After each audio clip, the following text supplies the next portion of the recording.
Focus on YourIowa.com is brought to you by the Commission on U.S. Territories, striving for equal representation around the globe, and by Keep Iowa First, committed to keeping the Iowa caucuses the first in the nation contest in selecting the presidency of the United States. And now, here's your host, Brent Roske.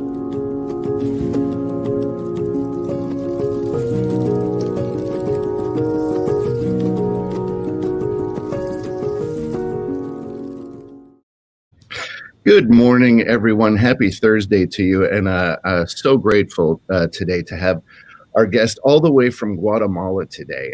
The UN HCR representative, Besem Obenson, will be with us in just a minute. There's photos of her at work. Folks, this is just amazing work that she does in the United Nations High Commissioner on Refugees. They're there at the front lines. They are caring for people. They're doing amazing things. So grateful to her and to the organization for having her on today. Some sad news to report from the District of Columbia today. There's a photo I actually took this summer. There's Mayor Muriel Bowser. She's there with DC Delegate Eleanor Holmes Norton, the House Majority Leader Steny Hoyer, and of course DC Shadow Senator Paul Strauss. Mayor Muriel Bowser's sister passed away yesterday. CNN is reporting her sister, Mersha Bowser, was 64. And according to a statement from the mayor, my family and I are mourning the loss of my sister, Mersha Bowser, who passed away this morning due to complications related to COVID-19. Mersha was loved immensely and will be missed greatly when she joins the Legion of Angels who have gone home too soon due to the pandemic. The mayor said that Mersha is her only sister and her eldest sibling. She said she was a loving daughter, sister, aunt, and friend who worked tirelessly for children, the elderly, and those with behavioral disorders until her retirement and beyond. Our thoughts and prayers are with Mayor Bowser and her family this morning. Tomorrow, there she is. Gina Belafonte is there with her father, Harry Belafonte. I interviewed Gina yesterday. I've had the good fortune of being friends with Gina for several years, and she will be on the program tomorrow. I'm going to air that interview tomorrow. They run a group called Sankofa.org, which combines art and social justice, and it was a fantastic conversation. I'm going to broadcast that tomorrow, so definitely tune in for that. Yesterday, if you saw this group, Nature of the Dream is a brand new film, uplifting Black voices. It's showing at the Des Moines Playhouse. You can buy tickets there at dmplayhouse.org. Next Friday, so excited about this. There's Peter Gabriel on the left. Sebastian Robertson is a big producer in Hollywood, and he just produced a new version of Peter Gabriel's song Biko, with Yo-Yo Ma, with musicians from all over the world, the Cape Town Singers. My interview with Sebastian Robertson, producer, will be next Friday. If you missed my President's Day show, there is Eli Addy, 5 seasons of The West Wing. He's former speechwriter for Vice President Gore there. This interview is posted right now, walks us all through his transition from politics to entertainment. And this Monday, the weeks, so many guests, and it's hard to believe that this was only Monday. If you missed Monday's show, my friend Stephen Adams produced this film, Rodney King. Spike Lee directed it, produced by Stephen Adams. You're going to want to check out that conversation that is posted now. And then on the 1st, in our small way, we've been honoring the Black History Month, and we don't want it to end in February. February is the shortest month. It's one of the coldest months. So in a small symbolic gesture, on the 1st of March, I'm having this gentleman on, State Representative Ross Wilburn. He was just elected to be the chair of the Iowa Democrat Party. There he is with Vice President Harris, who's actually a senior advisor on that campaign here in Iowa. Mr. Wilburn will be telling us about his vision for the party and what's going on in the state capitol right now. Legislation is in session right now. So lots to talk about with Mr. Wilburn. That will be on the 1st. But with no further delay, let me see if I can bring up here on the screen all the way from Guatemala. There she is, Besem Obenson from the United Nations High Commission on Refugees. Thank you so much for being here today. Good morning, Brent. Thank you so much for having me. This is such a pleasure. So grateful to the technology for making this possible, and to have a conversation with you live, thousands of miles away. So grateful for that. So you run the United Nations High Commission on Refugees office in Guatemala. Now, before we go into it, so you were born and raised in Ohio. How did that help shape your humanitarian views? Started in Ohio, now you're in Guatemala doing incredible international work. How did your Ohio upbringing influence all that? Good morning, Brent. Good morning to your audience as well, and thank you so much for having me. That's such a great question. I think back to it, and I think it started with big brother, big sister. So I remember being 17 years old, Ohio State. I went to Ohio State, go Bucks, and I joined this group, the Newman Center, which is it's a Catholic center on a lot of college campuses. And the big thing was giving back. And so I got hooked on Big Brother, Big Sister. I got hooked on working in soup kitchens. I got a thrill out of giving back and feeling like I was part of something. It wasn't just me.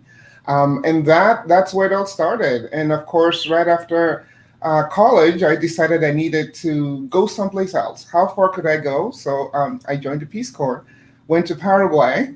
And as most returned Peace Corps volunteers will say, I got way more than I put into it. And I realized that this is something I want to do, to be part of a small part of something bigger than myself. And it's just taken off since then. So this was, almost 30 years ago that I finished the Peace Corps in Paraguay.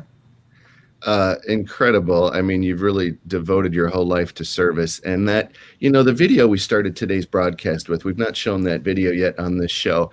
The imagery is so striking, and what it is, and I'm going to show it again after this interview. It's so impactful, but it's simply people caring for others. So often it's an older human being caring for a younger human being, or if it's, just those simple gestures of, because so many of these decisions in politics and world events happen in state houses, happen in capitals, but they're felt in places that don't often get seen. And that seems to be the work that you're involved with. And I want to show a photograph. This is one of the photographs. Now look at this. Can you see this? So that's you. And what is it? It looks like you're working on water there, or what are you doing there? So as you know, here in Guatemala, we unfortunately have had two hurricanes back to back, Eta, Iota. So in these communities at the borders, water is scarce. It's sacred. Good water, clean water, access to clean water is such a problem for a lot of these families. And so UNHCR donates these, they call them eco filters. Very simple. You put water in there, and it's a clay filter, and you get clean water at the end. So it's amazing how things as little as this make a huge difference in people's lives. But folks, that's what we're talking about. I mean, you are involved in every part of simply, and I guess if people say, what's your job description? You say, doing what I can to simply help improve someone's life who needs help right now. I know a lot of, the refugee newsletter that's sent out is talking about that winter has hit a lot of the different areas that UNHCR is involved with. And simple things like we need blankets, we need warmth, we need shelter down in Guatemala. I'm going to show the photograph again because, folks, this is getting involved. This is literally, you don't even have sleeves to roll up there, but if you did, you'd be rolling up your sleeves and getting the job done. You are literally doing the hard work. You're like, if I can get someone cleaner water, I will. And I think that level of people, we get so wrapped up in the theoretical nature of things and talking heads and politics and all that sort of thing. But the work you're doing is just frontline. So let's talk about Guatemala. So people continue to leave Venezuela to escape violence, insecurity, and threats. And it's being called now one of the largest displacement crises in the world. I wondered if you kind of give folks a background as to what's going on there in Guatemala and Venezuela. Absolutely. So now the issue of, I was in Colombia before my assignment here, where the majority of the caseload of Venezuelans, about 1.7, 1.8 million Venezuelans. So at this point, there's over 6 million Venezuelans outside of the country.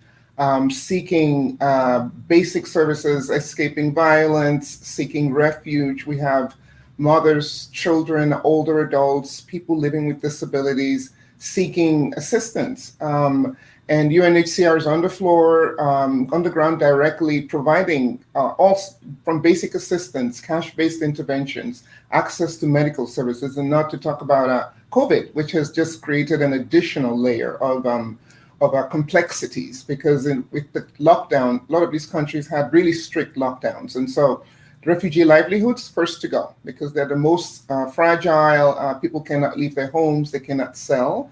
So combined with all of that, it's creating a very large humanitarian disaster. I will mention that just recently, you might have seen that Colombia took this great step to provide temporary humanitarian protection to over 1.7 million Venezuelans, which is excellent, and it is definitely a model to follow. So this gives Venezuelans 10 years of legal status. They can get jobs, they can put their children in school, they can contribute to the societies they live in. And UNHCR applauds that decision and is definitely supporting anywhere we can. In terms of Guatemala, where we're located, we are north of Central America, so the dynamics there is a little different. It's more so people from Central America in El Salvador, Honduras, Nicaragua, seeking assistance, fleeing gang violence, seeking refugee asylum status in Guatemala or on transit to Mexico or the US. So Guatemala over the years has become not just a country of transit, but also it's very much strengthened their asylum system here so that they can actually are giving people new starts, new lives, asylum. It's basically, as you mentioned earlier, people want the same things we all want. I want a stable job. I want to be able to put my kids at school. I want to be able to put food on the table. And I want to be able to contribute to the community, my new community where I'm living. I'm going to show, this is some photographs of you at work. I mean, walk us through what is the average day for you? I just can't even imagine. I mean, every photograph here looks like you're dealing with incredibly important things. Literally helping to keep people alive. What's the average day for you? Great question. Average day for me. So those pictures you're showing, I was at the border with Honduras. We have 4 field offices, and so I don't know if I have an average day, but it all depends. I like to go out to the field. We have, as I said, 4 field officers. I like to talk to, that's an interesting one. I like to talk to the refugees. I need to talk to the refugees and asylum seekers and the people that we serve and the host communities because I need to know what they're thinking. I need to know what their needs are. Our strategy puts refugees at the center of decision making. And for me, it's important that really is true, that we really are talking to them and that we really are listening to them. And being able to provide solutions that meet their needs. So a typical day for me a lot of times is if I'm not out in the field, I probably do that once or twice a month. I am meeting with our really great government partners. We work very well with the Ministry of Foreign Affairs, obviously with the Ministry of Migration, Ministry of Labor. So doing a lot of advocacy to include people of concern in existing mechanisms. We don't create parallel systems. We look to strengthen systems that already exist.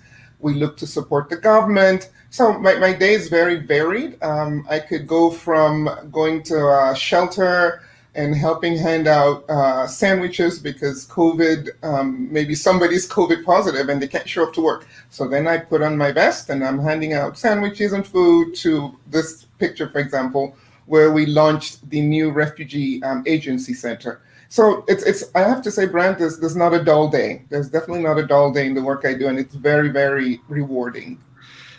Well, it's fantastic. And you've been involved in this, like we said, for years, first with Peace Corps and now United Nations High Commission on Refugees. How do you feel? I mean, you must be standing. There's a great photograph of, the person standing on the beach trying to hold back the ocean. And I get the sense that you must feel like that sometimes, like, you have so much to do. You're only one person. How do you feel in the span of your career, Are we making strides? Are things getting better, or is the conflict just shifting? Just kind of leaving that open for your thoughts. Right.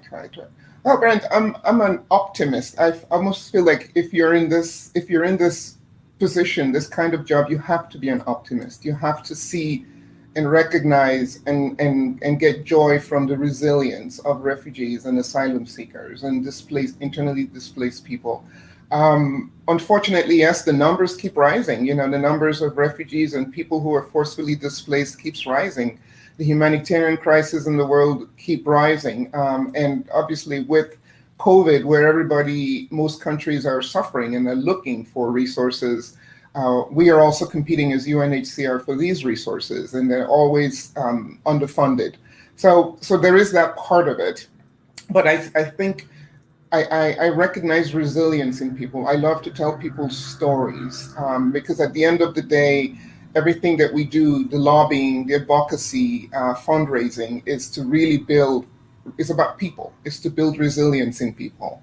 I've met people throughout my career who came from just the worst situations, fleeing violence, have lost loved ones, gender-based violence along the way, and to see where they are right now, because they say there is no option. I have no option. And I always feel like it's not just me. I'm part of something larger. There's something larger. So I'm part of my little contribution adds to what everybody else contributes. And so together, to use your analogy, not just one person can hold back the ocean, but maybe there's a whole bunch of us. And then we take turns. When one gets tired, somebody else pitches in. But this is definitely one of those issues of it takes a village. Besem Obenson is in Guatemala. She is the representative for the United Nations High Commission on Refugees down there. Thank you so very much for being on the program today. Thank you so much, Brent. Have a great day. You too. Folks, I'm going to run the video we showed in just a little bit, and then I'll be back to wrap up the program.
Huge thank you to Besem Obenson for being on with us live from Guatemala today. Tomorrow, Gina Belafonte will wrap up the Black History Month guests, but we are not going to stop the conversation there. But tomorrow, my interview with Gina Belafonte, there she is with her father, Harry Belafonte. They run Sankofa.org, which is the nexus between arts and advocacy. So definitely stick around, tune in for that. And on Monday, Ross Wilburn, there he is, State Representative Ross Wilburn, will be with us talking about things going on in the State House here in Iowa. Folks, thank you so much for tuning into the program. We'll see you bright and early tomorrow. Take care. School of Rock is now in session in Iowa, and we're ready to help make musicians. In our patented performance-based program, students learn music in one-on-one lessons, then have band practice in a fun, safe learning environment, all leading up to their big show. Guitar, bass, piano, drums, and vocals, our local professionals teach the skills you need to be a rock star. Come check us out and get a free lesson with no strings attached. Locations in West Des Moines and Marion. Visit schoolofrock.com to learn more and start your musical journey today.